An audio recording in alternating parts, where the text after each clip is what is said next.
గుంటూరులో జనసేన నేత గాదె వెంకటేశ్వరరావు కీలక వ్యాఖ్యలు చేశారు. వాలంటీర్ల వ్యవస్థ ఒక అసాంఘిక వ్యవస్థగా ఉందని, తమ నాయకుడంటే కేసులు పెట్టించారని మండిపడ్డారు. అసలు ప్రభుత్వానికి సంబంధం లేకుండా ఏర్పాటు చేసుకున్న సొంత సైన్యం వాలంటీర్లనే విమర్శించారు. చేతులు మడతపెట్టి యుద్ధానికి సిద్ధం కావాలని పిలుపునిచ్చారన్న గాదె వెంకటేశ్వరరావు ప్రజాధనంతో వైసీపీ ప్రైవేట్ సైన్యం తయారు చేశారని ప్రశ్నించారు. జనసేన ప్రజలకు మంచి చేసేందుకే ఉందని తెలిపారు. ఎలక్షన్స్ దగ్గరికి వస్తున్నాయి. అధికారంలో ఉన్నటువంటి పార్టీ ఏం చేయాలో తోసక ఈ 5 సంవత్సరాల్లో 2 నెలలు మినహాయిస్తే ఇప్పటివరకు జరిగినటువంటి ఈ 58 నెలల పాలన పాపం ముఖ్యమంత్రి గారికే రోతేసినట్టుంది. ఒకసారి వెనక్కి తిరిగి చూసుకోమంటారు కదా, ఒకసారి వెనక్కి తిరిగి చూసుకుంటే ఆయన చేసినటువంటి పరిపాలన ఆయనకు కూడా నచ్చిన విధంగా లేదు. అవన్నీ కూడా ప్రెస్టేషన్లో నిన్న చూసాం ఆయన మాటల్లో. మన ఉమ్మడి గుంటూరు జిల్లాలో పిరంగపురం దగ్గర పెట్టినటువంటి వాలంటీర్లకు వందనం, ఆ పదమే విచిత్రంగా ఉంది అసలు. ఇప్పుడు మేము చెప్పాం, మా నాయకుడు చెప్పాడు, ఈ వాలంటీర్ వ్యవస్థ అనేది ఈ రాష్ట్రంలో ఒక అసాంఘిక వ్యవస్థలా తయారయ్యింది, మీరు సరి చేసుకోండి ముఖ్యమంత్రి గారు అని చెప్తే మా నాయకుడి మీద కేసులు పెట్టించారు వాళ్ళతో. అదంతా కూడా కేవలం ప్రభుత్వంతో సంబంధం లేకుండా నీ సొంత కార్యకలాపాలు చేపించుకుంటున్నావు. డేటా అంతా కూడా కలెక్ట్ చేసి ఒక ప్రైవేట్ ఏజెన్సీకి ఇస్తున్నావు. దాని నుంచి చాలా అక్రమాలు జరుగుతున్నాయి ఈ రాష్ట్రంలో. అంటే చించుకున్నారు ఒక్కొక్కడు అంతటి తాకుండా కేసులు పెట్టారు. కానీ నిన్న అదే తిరిగి చూస్తే అక్కడ కట్ చేసి ఇక్కడ నిన్న పిరంగపురంలో చూస్తే ఏం మాట్లాడుతున్నాడు నిన్న, మీరే నా సైన్యం, యుద్ధానికి సిద్ధంగా అండి అంటే అర్థం ఏంటి? ముఖ్యమంత్రి గారు రాష్ట్ర ప్రజలను కూడా అర్థం చేసుకోవాలని ఒక రాజకీయ పార్టీగా విశ్లేషణ చేసి ప్రజలకి వివరించాల్సిన ఆవశ్యకత ఒక రాజకీయ పార్టీగా ప్రతిపక్ష పాత్ర పోషిస్తున్నటువంటి మా మీద ఉందనే ఒక ఆలోచనతో ఈరోజు నేను ఈ ప్రెస్ మీట్కి కూర్చున్నాను. మీరందరూ నా సైన్యం, చేతులు మడతేద్దాం, మీరు సిద్ధంగా అండి అంటే ఏంటి భావన? ఒక ముఖ్యమంత్రిగా ఉండి ఇంకా 2 నెలల టైం ముఖ్యమంత్రి హోదాలో ఉండి ఒక అధికారిక సభలో ప్రజల సొమ్ముతో ఏర్పాటు చేసినటువంటి ఒక సభలో చేతులు మడతపెట్టే సైమ్ వచ్చింది, మీరందరూ సిద్ధంగా అంటే దాని అర్థం ఏంటో ప్రజలు ఒకసారి అర్థం చేసుకోండి. మీరు ఒక ప్రజాస్వామ్యంలో ఒక రాజకీయ పార్టీ నాయకుడు మాట్లాడే మాట్లాది, లేదంటే అందరూ అంటుంటారు కడప ఫ్యాక్షన్ అని. మరి ఆయన కడపలో ఎంత ఫ్యాక్షన్ చేశాడో నాకైతే తెలియదులే, కానీ ఆ కడప ఫ్యాక్షన్ మాటల్లాగానే ఉన్నాయా అవి? ప్రజాస్వామ్య నాయకుల్లాగా ఒక సేవ చేసే రాజకీయ వ్యక్తి మాటల్లాగా ఉన్నాయో ఒకసారి మీరు అర్థం చేసుకోండి. 2,60,000 మంది సైన్యాన్ని ఏర్పాటు చేసుకున్నాను, మీరందరూ కూడా సిద్ధంగా అంటే ఏంటి? రేపు ఎలక్షన్లో ప్రజలను కొడతానుకా?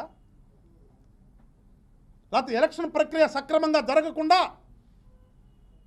ప్రజలను ఇబ్బంది పెట్టడానికా? దేనికి సిద్ధం వీళ్ళంతా కూడా?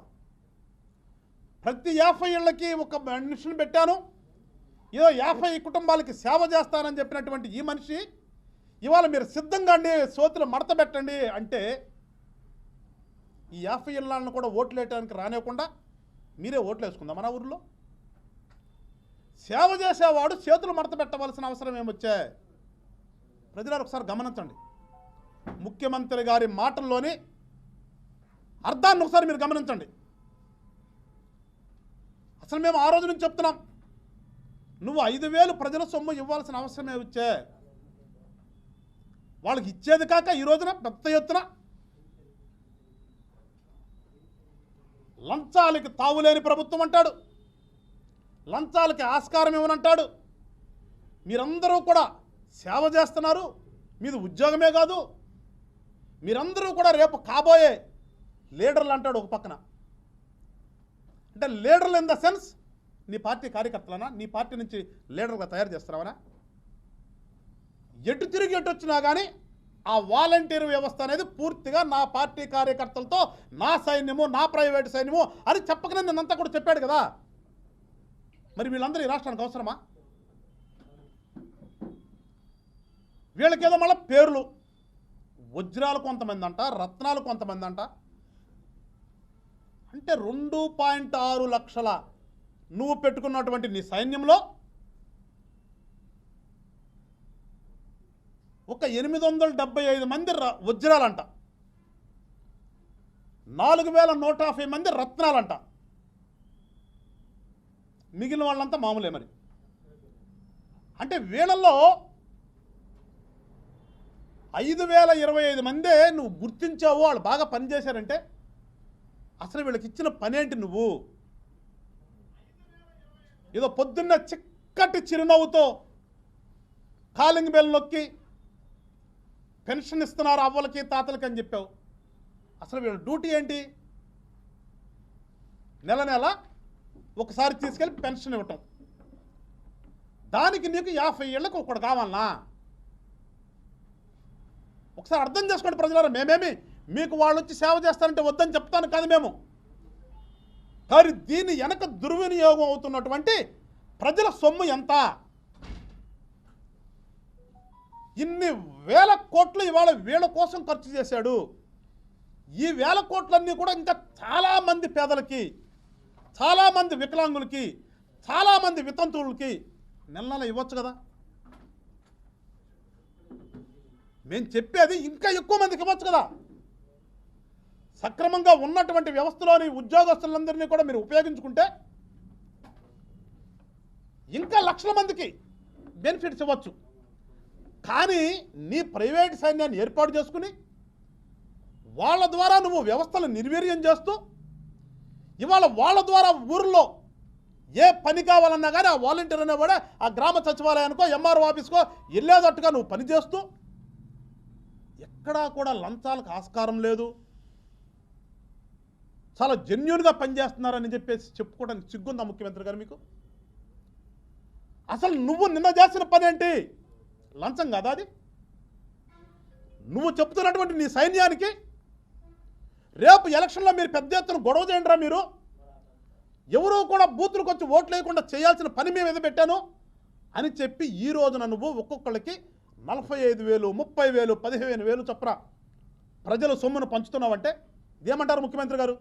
ఇంతకంటే ఇంకా లంచం ఏమైనా ఉందా? ఇంకా ఒక ముఖ్యమంత్రి హోదాలో ఉండి నువ్వే నీ కింద సైన్యానికి లంచం ఇస్తున్నావు కదా. లంచాలకు ఆస్కారం లేదని నిస్సిగ్గుగా ఏ రకంగా చెప్పగలుగుతావు నువ్వు? ఒక సభ పెడితే ఆ రోజున ప్రాంతం అంతా కూడా యుద్ధ వాతావరణం కనిపిస్తుంది. నిన్న గుంటూరు నుంచి నరసరాపేట వెళ్ళాలంటే పాపం వాళ్ళు నిన్న నరకయాత్రను చూశారు. నిన్న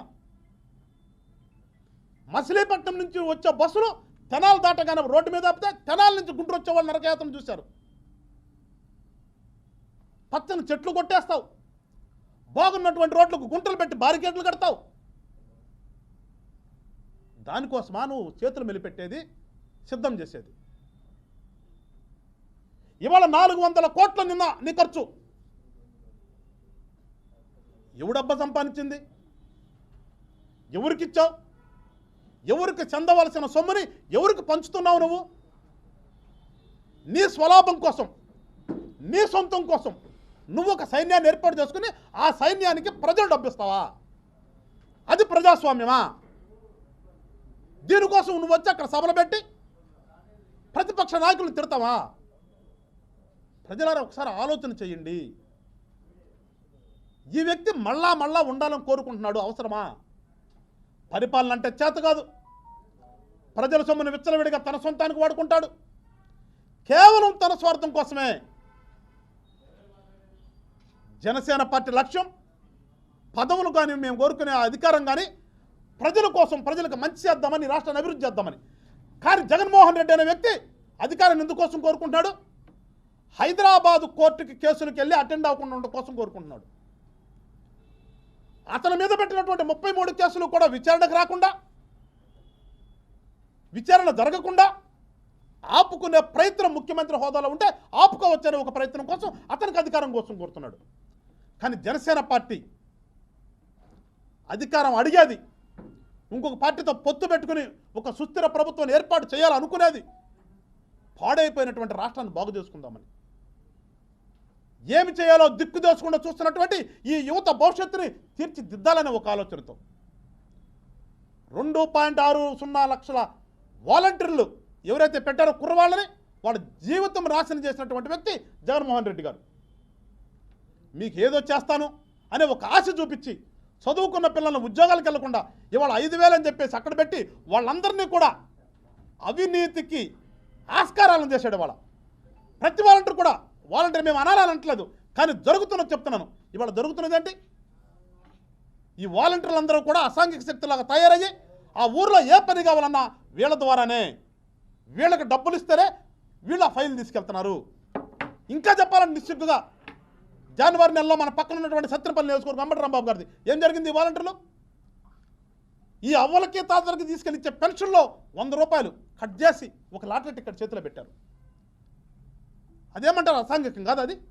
ఏ ముఖ్యమంత్రి గారు నీ దృష్టికి రాలేదా? నువ్వేనా కట్టడి చేసావా? మరి ఈ రకంగా చెప్పుకుంటూ పోతే వాలంటీర్లు చేస్తున్నవి ఈ రాష్ట్రంలో కోకొల్లలు ఉన్నాయి. దానికంతటికీ కారణం ముఖ్యమంత్రి గారే. ముఖ్యమంత్రి గారు నా ప్రైవేట్ సైన్యమని వీళ్ళని తయారు చేసి వీళ్ళ ద్వారా అక్రమాలు అవినీతి చేపిస్తున్నాడు. వీళ్ళ భవిష్యత్తు నాశనం అయిపోతుంది. ఈ ముఖ్యమంత్రి ఇంకా 2 నెలలు ఉంటాడు, పోతాడు. కానీ తర్వాత మీ పనేంట్రా బాబు? పిల్లలారు ఒకసారి ఆలోచించండి. మీరు అందరూ కూడా మీ భవిష్యత్తు నాశనం చేసుకుంటారు మీరు. కానీ జనసేన పార్టీ కోరేది మీ భవిష్యత్తు బాగుండాలని చెప్తున్నాం మేము. అదే మీకు సక్రమంగా ఒక ఉద్యోగం ఇస్తే ఇవాళ మీరు 5,000 తీసుకుంటూ సరిపోక మీరు లంచాలకు అలవాటు పడాల్సిన అవసరం ఉండదు కదా అనేది మా ఆవేదన. ఒకసారి జనసేన పార్టీ యొక్క ఆవేదన మీరు అర్థం చేసుకోండి. చెప్తే మీకేదో వ్యతిరేకంగా మాట్లాడతామనే భావన మీకొద్దు. అయినది మనం చెప్తున్నాడు సభలో, ఎక్కడో సిద్ధం సభలో, వీళ్ళు కనుక వస్తే ఇప్పుడున్నటువంటి పథకాలన్నీ తీసేస్తారని. అట్లాగే వీళ్ళు వస్తే ఈ వాలంటీర్లుగా ఉన్నటువంటి 2.06 లక్షల జత పిల్లల భవిష్యత్తు పాడైపోతుందని. కానీ పాడైపోతున్నటువంటి భవిష్యత్తుని బాగు చేద్దామని ఆలోచనతోనే మీది కరెక్ట్ కాదని చెప్తున్నాం మేము. ఏదైతే ఆయన చెప్పినట్టుగా పథకాలు తీసేయడం ఎవడి వల్ల కాదు.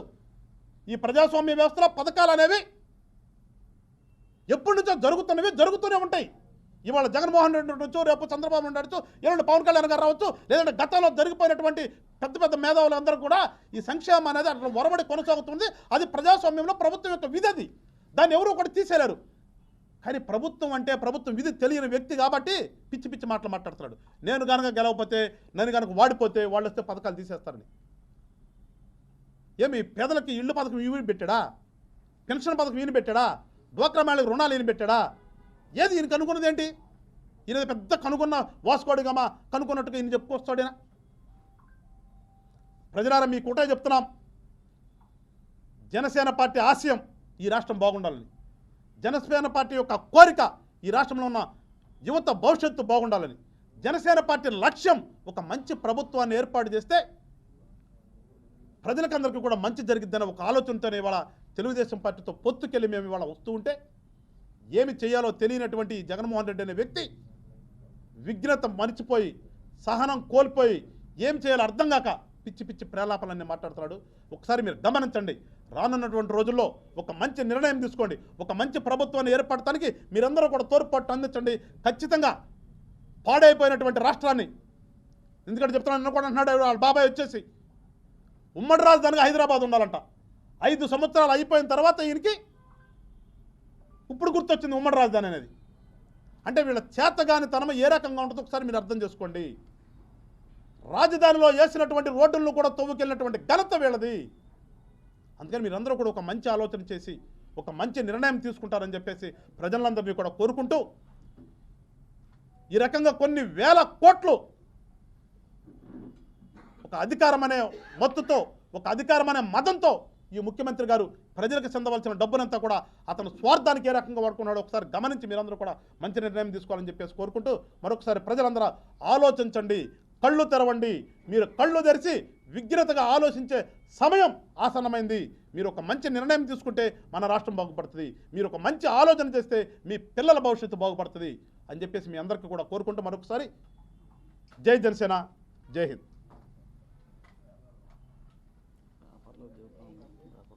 అంటే ఇప్పుడు పర్మిషన్ ఇస్తే మేము వెళ్ళలేదు అంటారా వాళ్ళు ఏమన్నా? లిటరల్గా ప్రతి ఒక్కళ్ళు తెలిసిందే కదా, మీరు ల్యాండ్ అవ్వడానికి పర్మిషన్ లేదన్నారా, ఆగిపోయింది.